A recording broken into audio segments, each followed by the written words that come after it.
In this video, I'm going to be explaining what CTAs or call to actions are inside of your HubSpot CRM system. Like I said, I'll be going over what they are, how to create them, how to use them, manage them, and A/B test them as well so we can improve our call to actions over time. Welcome CRM crew, my name is Nick. Just before we get into the video, if you are signing up to HubSpot for the first time, it would be greatly appreciated if you could use my link below. It really does help the channel out. So without further ado, let's get straight into the video. So once you log into your HubSpot CRM system, of course, you will come to the home screen. Now, as we're discussing CTAs or call to actions in this video, let's go to the marketing drop-down menu up the top here, go to lead capture and then CTAs. So firstly, you may be wondering what exactly is a CTA. So it's a call to action and we can create these inside of HubSpot CRM. We can create either a button CTA or we can use an image of our own that we can design as a CTA. And essentially we are requesting that a user on a website where we embed our call to action, we're requesting that they do something, they do an action. For example, download a course or book a meeting or buy something or visit your website. Could be absolutely anything. But you create the CTA inside of HubSpot, you then embed it into your website or wherever it is going, could be your email, and then you hope that they perform that action. The user performs that action, and then you can track the metrics behind the users performing the actions as well. So what we firstly want to do is create a CTA. So if you press the Create CTA button on the right hand side here, this is what our button is going to look like. Or we can use the image button. So we've got two options. We've got custom button at the top, or we can use the image button option and we can upload our own images. So I'm just going to go ahead and use the custom button. You can see here, this is the example. This is what it's going to look like. We can change the style. So paragraph, heading 1, heading 2, heading 3, etc. The font size and all the usual stuff that I'm sure you are very used to seeing. We've got, if you press more, you can change the font as well as a few additional options. And then if you press advanced, you can add source code as well. So once you're happy with your changes, you then obviously want to put in your button content. So it could be, for example, download now, or book a meeting, or book meeting.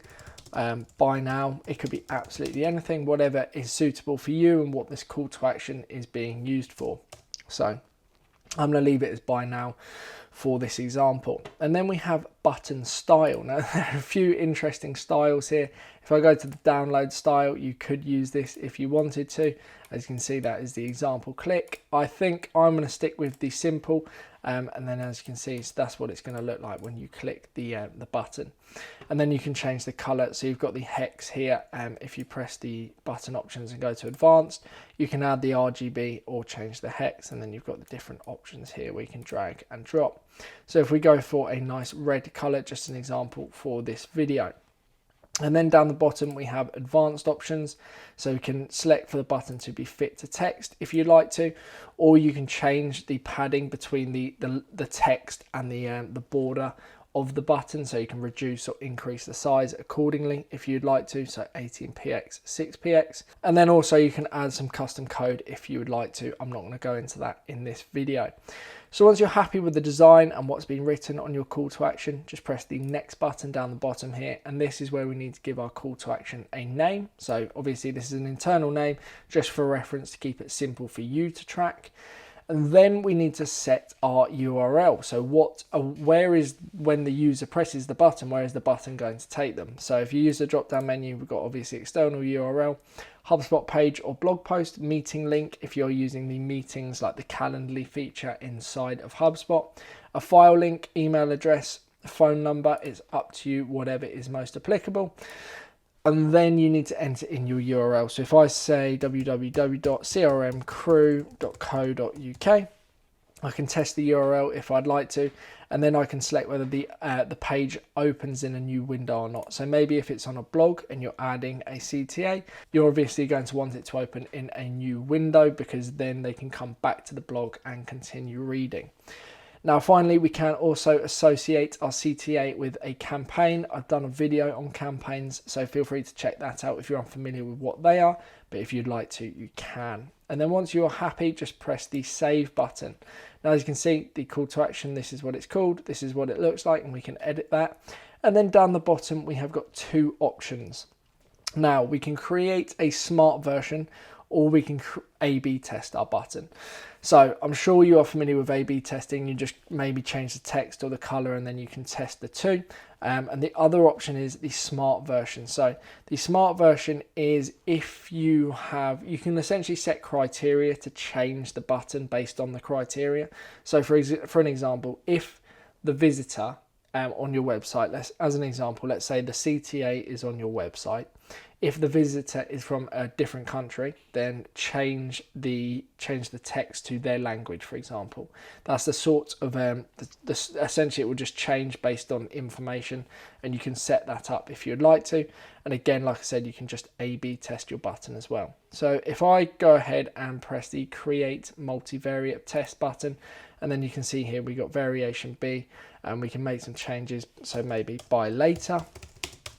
Just as an example, press the next button. You can change the internal name if you would like to. It's going to be sat under the same call to action anyway for you to easily manage. And then obviously you can change the URL if you'd like to, but you don't really want to be doing too much changing for your A/B testing.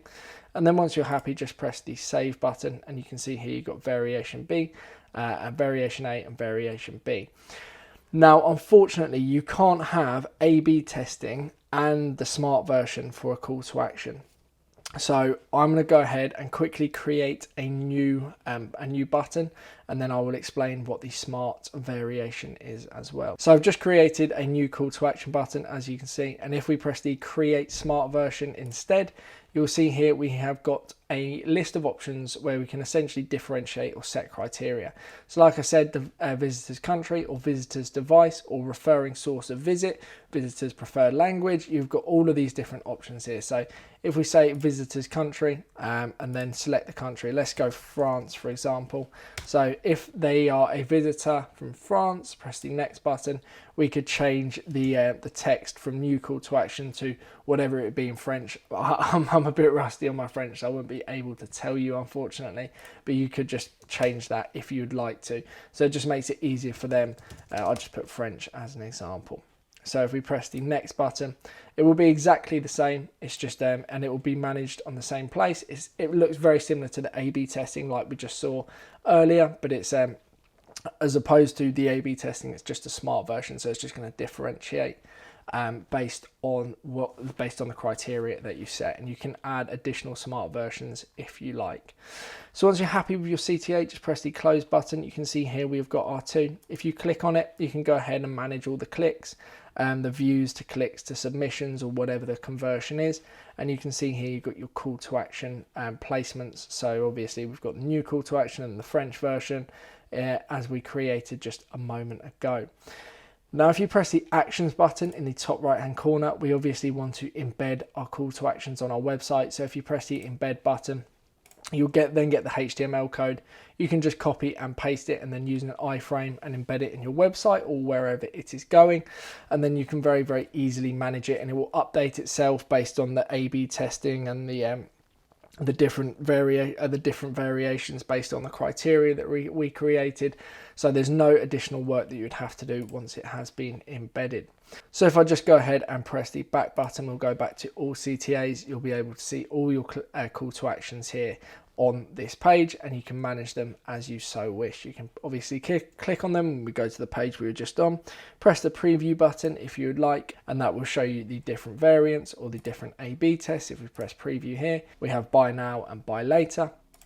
So hopefully this has given you a clear insight into call to actions inside of your HubSpot system, and I will see you in a moment's time.